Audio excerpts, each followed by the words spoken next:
Eu ouvi há pouco o discurso, no primeiro pronunciamento na sessão de hoje, e vejo que ainda continua se olhando o retrovisor e nós não temos terceiro turno da eleição. Nós temos que pensar para frente. A oposição terá um papel muito relevante, mas não será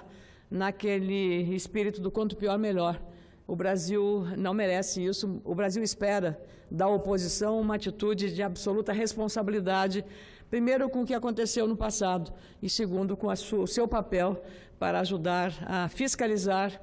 a olhar e monitorar as ações do governo e fazer também uma crítica que seja quanto mais construtiva, não destrutiva, porque o país é de todos os brasileiros. E a eleição mostrou naquilo que o próprio presidente do Supremo Tribunal Federal,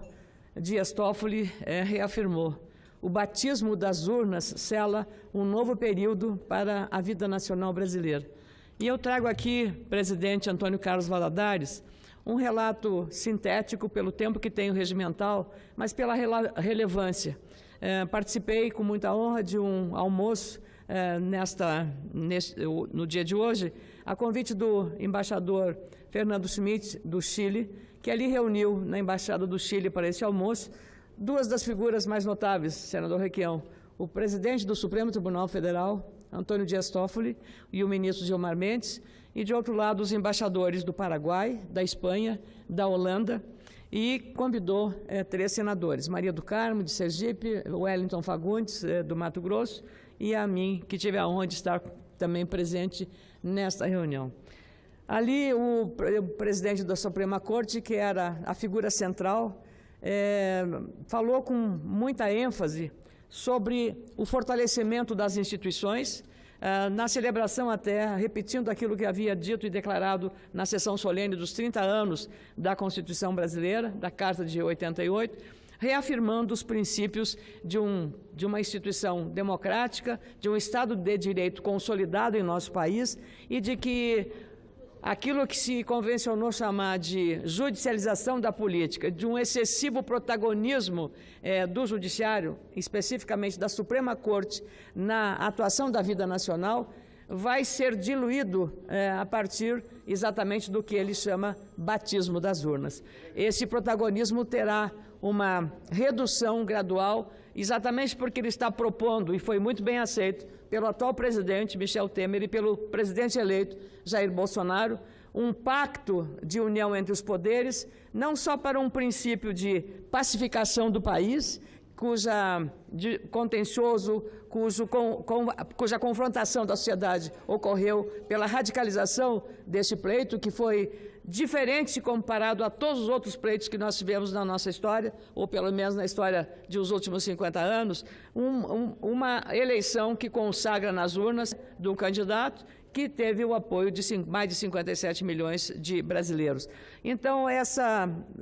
tentativa de união dos poderes, na proposta do próprio presidente do Supremo Tribunal Federal, está consagrando um novo caminho, um olhar para frente, que foi reafirmado também na sessão de ontem. Eu penso que essa preocupação, inclusive, de mostrar lá fora, no exterior, nas grandes economias, naqueles países que têm grandes interesses no Brasil, sejam como investidores, sejam como participantes do processo de desenvolvimento econômico do nosso país, é exatamente saber se essa segurança jurídica vai perpetuar-se, vai se consolidar também, que é fundamental para quem está acreditando na potencialidade desse gigantesco mercado brasileiro. E também nos princípios relacionados à nossa vizinhança aqui na região da América do Sul, na região dos acordos que nós temos dentro do Mercosul, e, aliás, tema que foi prioritário em relação ao que os europeus, representados pela Espanha e pela Holanda, ali estavam, o acordo Mercosul-União Europeia, que é um acordo que está há 20 anos em tramitação e que, se agora tivesse uma sinalização de uma assinatura formal desses 2 blocos, teria um significado para o mundo extraordinário. Pelo menos foi a ponderação feita. Eu, como sou do Rio Grande do Sul, um estado que tem um vínculo muito intenso, tanto com o Uruguai quanto com a Argentina, que são os nossos parceiros e vizinhos fronteiriços, esse tema nos é muito caro. Sabemos, inclusive, da relevância que tem a Argentina hoje, com superávit em relação ao Brasil de comércio de 8 bilhões de dólares. Não é pouca coisa. Por isso, o trabalho dos embaixadores Sérgio Danese, embaixador do Brasil na Argentina, e Carlos Magarinhos, o embaixador da Argentina no Brasil, tem sido cada vez mais intenso nesse relacionamento. Até porque, com a realização do G20 na Argentina, neste mês agora de novembro, mais se consagra ainda a posição estratégica do parceiro do Mercosul, no caso a Argentina, nesse processo de integração regional. E queria também trazer aos senhores que o ministro Dias Toffoli chamou a atenção que no dia 19 dará uma entrevista coletiva à imprensa estrangeira em São Paulo para exatamente reafirmar esses valores democráticos que são fundamentais agora, onde a imprensa internacional levanta algumas dúvidas sobre o que aconteceu no Brasil nessas eleições, que não é diferente de muitas nações, como a crise que a própria Espanha viveu quando a Catalunha tentou a sua independência, ou quando outros países viveram o problema da imigração na Europa, problemas que são recorrentes, que agora os Estados Unidos enfrentam também com a imigração que entra da América Central. Essas questões são questões para serem administradas por estadistas, por políticos de responsabilidade e por autoridades da Corte, da Suprema Corte, seja brasileira ou dos outros países, com o equilíbrio que o ministro Dias Toffoli está revelando no comando da Suprema Corte, que também, a meu juízo, fez uma manifestação pública ali aos embaixadores e aos senadores presentes nesse almoço, de reafirmar, ele que havia recebido na parte da manhã, a visita do presidente eleito Jair Bolsonaro. E ele disse, faço questão de aqui declarar que acreditei na sinceridade, nos propósitos do comprometimento e do compromisso que tem o presidente eleito com a democracia e com as instituições democráticas. Não deixou também de mencionar a relevância da liberdade de expressão como valor inestimável do princípio democrático e ainda mais de reafirmar a confiança de que o Brasil vai se encaminhar. Claro, ele, como grande parte dos brasileiros, não aceita a ideia de uma nova ou constituinte exclusiva que chegou a ser, ao longo da campanha eleitoral, ser levantada ou cogitada. Ele entende que não há a Constituição que já tem, como eu disse ontem, 119 artigos, emendas, melhor dizendo, e ainda carece de ser regulamentada de uma boa parte dela, não pode agora sofrer uma nova Constituição. Ela tem 30 anos apenas, a Constituição americana tem 231 anos, tem 7 artigos e 27 emendas. Então, nós temos que consagrar o que nós já conquistamos na chamada Carta Cidadã e fazer dele essa promessa ou essa garantia de que essa Constituição será a Bíblia maior do Estado Democrático de Direito, a Constituição brasileira, constituída lá em 1988, chamada de cidadã pelo ex-presidente daquela Constituinte, Ulisses Guimarães. A proposta do ministro, eu ressalvo aqui dessa questão relacionada ao Pacto dos Poderes. Terá uma relevância histórica, eu diria,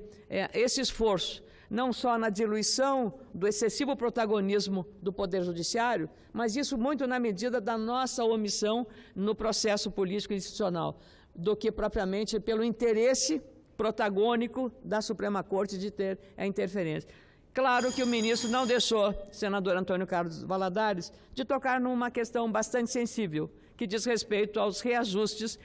que foi proposto para a Suprema Corte. Vossa Excelência, que é muito ligado à lide jurídica, que conhece profundamente a área do sistema judiciário brasileiro, sabe o quanto isso tem sensibilidade. Para a população, um reajuste desse agora, a população não entende, mesmo que a defasagem, como me explicou o ministro Dias Toffoli, é muito elevada. Essa proposta está desde 2016. Porém, o argumento do presidente Dias Toffoli é de que isso vai representar também a retirada de alguns benefícios, ou chamados penduricalhos, como o auxílio moradia, o auxílio paletó, essas coisas todas que estavam incluídas no vencimento dos magistrados. Recebi também do presidente da CONAMP, Vitor Hugo Azevedo, uma manifestação em igual sentido a respeito dessa matéria. Mas eu penso que o dilema dessa decisão vai caber aos senadores e senadoras no momento que o Brasil está vivendo, não só o limite da PEC do teto, dos gastos, mas também o impacto que isso terá sobre os vencimentos dos senadores, dos deputados federais, deputados estaduais, dos vereadores. É essa a grande questão, o efeito cascata desse reajuste. E, por enquanto, não temos ainda uma condição, um dispositivo legal ou constitucional de limitar apenas o reajuste ao Ministério Público ou ao Poder Judiciário, para que não impacte e não seja esse efeito cascata sobre o reajuste para os poderes, para o Poder Legislativo. Então, essa ponderação foi feita. Caberá agora ao plenário do Senado tratar dessa questão. O reajuste proposto terá um impacto de 6 bilhões de reais, é o que está se estimado, que é metade do que se gasta hoje com o ensino básico em nosso país, apenas para efeito de comparação. Mas eu volto aqui para reafirmar aquilo que eu disse ali naquele encontro, que eu acredito realmente nos princípios e no compromisso democrático, não apenas do Poder Judiciário brasileiro, mas também, especialmente, do presidente que saiu batizado pelas urnas com mais de 57 milhões de votos. E o Brasil precisa olhar para frente e não continuar olhando o retrovisor, porque não temos um terceiro turno. A eleição acabou no dia 28 de outubro. Obrigada, presidente.